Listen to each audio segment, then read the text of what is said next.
నమస్తే, నా పేరు Shivaji. Welcome to our channel. హిందువులంటే ప్రతి ఒక్కరికి చులకనే. ఎందుకంటే హిందువుల్లో ఐక్యత ఉండదు.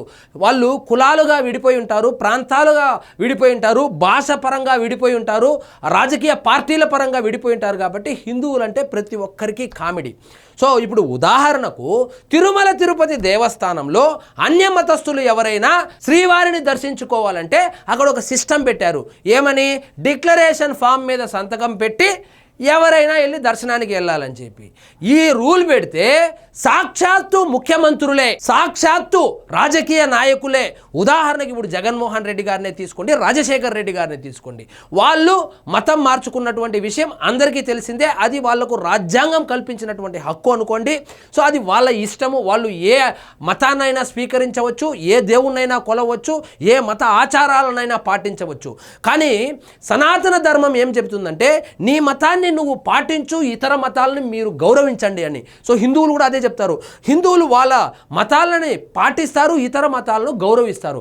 అందులో భాగంగానే తిరుమల తిరుపతి దేవస్థానానికి సంబంధించి ఒక రూల్ పెడితే జగన్మోహన్ రెడ్డి గారు దర్శనానికి వెళ్ళేటప్పుడు డిక్లరేషన్ మీద సంతకం పెట్టాయా అంటే, నేను నా మతం మానవత్వము, నాకేంది మతము, నేను ఇంట్లో ప్రేయర్ చేసుకుంటా, బయటకు పోతే నమాజ్ చేస్తా, గుడికి వెళ్తే దేవుణ్ణి మొక్కుతానని చెప్పి కాకమ్మ కథలు చెప్పాడు.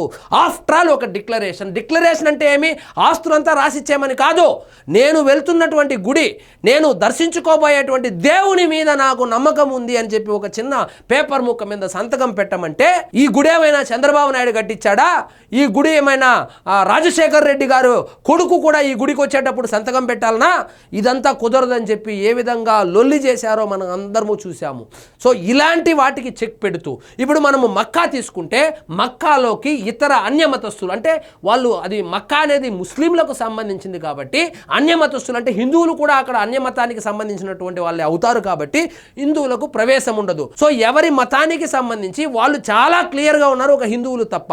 అలాంటి వాటికి చెక్ పెడుతూ ఇప్పుడు బద్రీనాథ్, కేదార్నాథ్ ఆలయాల్లో హిందువులకు మాత్రమే ప్రవేశం, అన్యమతస్థులకు ప్రవేశం లేదు అని చెప్పి ఒక రూల్ అయితే తీసుకొని రాకపోతున్నారు.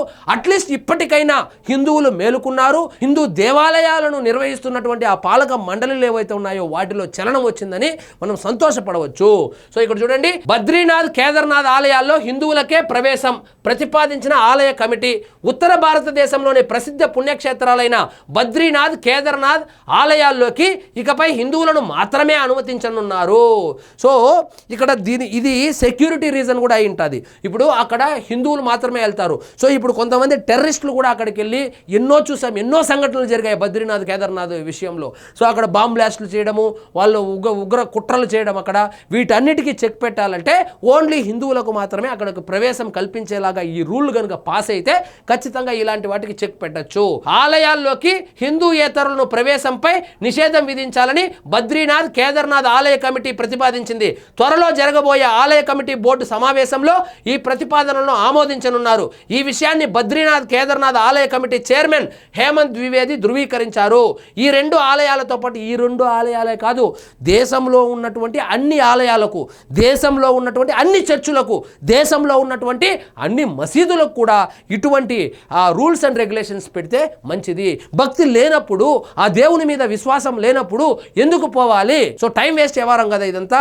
కాబట్టి పోవడం ఎందుకు? అక్కడ వాళ్ళను, ఆ మతం యొక్క ఆచారాలను ఉల్లంఘించడం ఎందుకు? కాబట్టి ఒక హిందూ దేవాలయాల్లోనే కాదు, కావాలంటే క్రిస్టియన్ చర్చిల్లో కూడా పెట్టాలి, ఎందుకంటే మన మసీదుల్లో కూడా పెట్టాలి. కాబట్టి ఇలాంటివి అన్నిట్లో ఉంటే మంచిది, గొడవలు రాకుండా ఉంటాయనేది సో మంచిదని చెప్పి సోషల్ మీడియాలో అయితే వైరల్ అవుతా ఉంది. సో ఈ రెండు ఆలయాలతో పాటు కమిటీ పరిధిలోకి వచ్చే మిగతా దేవాలయాల్లోనూ ఇదే ప్రవేశ నిబంధనలను వర్తించనున్నట్లు తెలిపారు. ఇప్పటికే గంగోత్రి ధామ్లో హిందూయేతరులు ప్రవేశించకుండా నిషేధం విధించారు. తమిళనాడులో కావచ్చు, కేరళలో కావచ్చు కొన్ని గుళ్ళు ఉంటాయి, అక్కడ నువ్వు ధోతి కట్టుకుని పోతే కానీ అలో చేయరు. నువ్వు హిందూ అయినా, ముస్లిం అయినా, ఎవరైనా బొట్టు పెట్టుకుని ధోతి కట్టుకుని పోవాలా. ఇలాంటి రూల్స్ అండ్ రెగ్యులేషన్స్ కొన్ని చోట్ల మాత్రమే ఉన్నాయి. కానీ అన్ని చోట్ల కూడా ఇంప్లిమెంట్ చేస్తే, అన్ని మతాల మతాలకు ఇంప్లిమెంట్ చేస్తే ఈ మత కల్లోలాలు ఏవైతే ఉన్నాయో కొంతవరకు తగ్గుతుంది. ఇప్పటికే గంగోత్రి ధామ్లోకి హిందూయేతరులు ప్రవేశించకుండా నిషేధం విధించారు. ఈ మేరకు ఆదివారం జరిగిన శ్రీ గంగోత్రి టెంపుల్ కమిటీ సమావేశంపై దీనిపై ఏకగ్రీవంగా నిర్ణయం తీసుకున్నారు. ఈ క్రమంలోనే బద్రీనాథ్, కేదార్నాథ్ ఆలయ ప్రవేశాలపైన ప్రతిపాదనలు వచ్చాయి. అయితే ఈ కొత్త నిబంధనలు ఎప్పటి నుంచి అమల్లోకి తెస్తారన్న విషయాన్ని మాత్రం ఇంకా నిర్ణయించలేదు. శీతాకాలం నేపథ్యంలో 6 నెలల పాటు మూసుకొని ఉండే బద్రీనాథ్ ఆలయ ద్వారాలను ఏప్రిల్ 23న తెరవనున్నారు. ఇక గంగోత్రి, యమునోత్రి ఆలయాలు అక్షయ తృతీయను పురస్కరించుకొని ఏప్రిల్ 19 నుంచి తెరుచుకోనున్నారు. సో వాళ్ళు ప్రపోజల్ పెట్టబోతున్నారు. ఆలయ కమిటీలో కనుక పాస్ అయితే కనుక ఏప్రిల్ 23 నుంచి పెట్టబోతున్నారా, లేకపోతే కనుక ఏప్రిల్ 19 నుంచి పెట్టబోతున్నారా తెలియాలంటే వేచి చూడాల్సింది. సో మొత్తానికి చాలా రోజుల తర్వాత మంచి నిర్ణయం తీసుకున్నారు. బద్రీనాథ్, కేదార్నాథ్ ఆలయాల్లో హిందువులకు మాత్రమే ప్రవేశము, అన్య మతస్థులకు ప్రవేశము లేదు అని చెప్పి ఇక్కడైతే చాలా స్పష్టంగా చెప్పడం జరిగింది. మరి ఇది నిజంగా ఇంప్లిమెంట్ అవుతుందా? మళ్ళీ వచ్చిందని ఇది సెక్యులర్ కంట్రీ అంటే సెక్యులరిజం అనేది వన్ సైడ్ ట్రాఫిక్గా ఉండకూడదు. సెక్యులరిజాన్ని పాటించాలి కానీ సూడో సెక్యులరిజాన్ని పాటించకూడదు. సో ఇప్పుడు వస్తారు కాంగ్రెస్ వాళ్ళు, ముఖ్యంగా ప్రకాష్ రాజు లాంటి వాళ్ళు వస్తారు. వచ్చిందని ఎందుకు ఆయన గుడికి పోడు సావడు, ఆయన వచ్చిందని హిందువుల గుళ్ళ మీద, దేవాలయాల మీద, లడ్డు మీద, తిరుమల తిరుపతి దేవస్థానానికి సంబంధించి పవిత్రమైనటువంటి లడ్డూలో కల్తీ జరిగింది అని సాక్షాత్తు సుప్రీంకోర్టు నియమించినటువంటి సిట్ అధికారులు చెబితే ఇప్పుడు వచ్చి మొన్న ఎప్పుడో సోషల్ మీడియాలో కామెడీ చేస్తూ ఉన్నారు. ఆయనది కాదు తప్పు, ఆయన సినిమాలు చూసి ఎంకరేజ్ చేస్తారు చూడు, వాళ్ళది తప్పు. సో ఇది అంత లోతుగా వెళ్ళదలుచుకోలేదు నేను ఈ విషయంలోకి. సో ఇదండి ఈరోజు మన టాపిక్. మీకు ఈ వీడియో నచ్చినట్లయితే లైక్ చేయండి, షేర్ చేయండి, ఛానల్ మాత్రం సబ్స్క్రైబ్ చేసుకోవడం మర్చిపోవద్దు.